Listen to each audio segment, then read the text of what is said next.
વાત મહેસાણા જિલ્લાની કરીશું, જ્યાં ખેડૂતોને સરકારે મોટી રાહત આપી છે। વીજ બિલમાં 2 વર્ષમાં 1339.09 કરોડની રાહત અપાઈ છે અને વર્ષ 2023માં 43,468 ખેડૂતોને વીજ બિલમાં 701.44 કરોડની રાહત મળી હતી।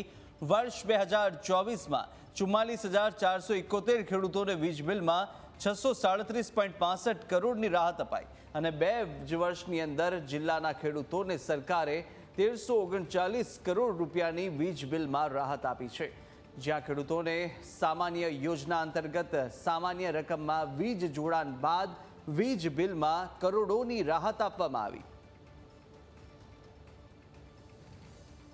સરકાર દ્વારા ખેડૂતોને આર્થિક રીતે સમૃદ્ધ કરવા માટે અનેકવિધ યોજનાઓનું અમલીકરણ કરવામાં આવ્યું છે, જેમાં સામાન્ય યોજના અંતર્ગત કૃષિ વિષયક વીજ જોડાણ આપવાથી માંડીને વીજ બિલમાં રાહત આપવા સુધીની યોજનાઓ અમલમાં છે।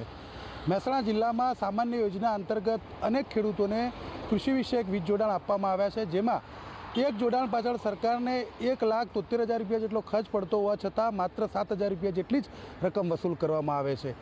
આ યોજના બાદ સરકારે જે વીજ બિલમાં રાહત છે, કૃષિ વિષયક વીજ બિલમાં ખેડૂતોને 2 વર્ષમાં મહેસાણા જિલ્લાના ખેડૂતોને 1300 કરોડ કરતાં વધુની રાહત આપી છે।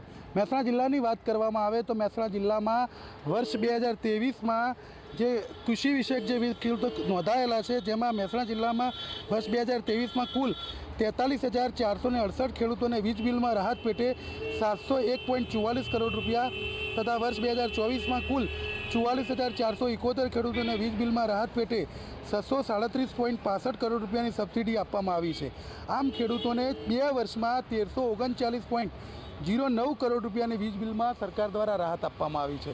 માત્ર 2 જ વર્ષમાં સરકારે મહેસાણા જિલ્લાના ખેડૂતોને જે રાહત આપી છે, વર્ષ 2023 અને 2024માં 1300 કરોડ કરતાં વધુની રાહત આપવામાં આવી છે। એટલે કે ખેડૂતોને સામાન્ય યોજના અંતર્ગત વીજ બિલ જોડાણ આપવાથી માંડીને તેમને જે વીજ બિલ ચૂકવવાનું હોય છે, જે કૃષિ વિષયક વીજ પુરવઠો વાપરવામાં આવે છે, તેમાં પણ મસ્ત મોટી રાહત આપવામાં આવી છે। અને આમ મહેસાણા જિલ્લાના ખેડૂતો માટે સરકારની જે વીજ બિલમાં રાહતની જે સબસિડી આપતી યોજના છે, તે આશીર્વાદ પુરવાર થઈ છે। પ્રથમ સામાન્ય યોજના અંતર્ગત કૃષિ વિષયક વીજ જોડાણ અને ત્યારબાદ વીજ પુરવઠા માટે જે બિલ આવે છે, તેમાં સબસિડીમાં મસ્ત મોટી રકમ સરકાર દ્વારા આપવામાં આવી છે।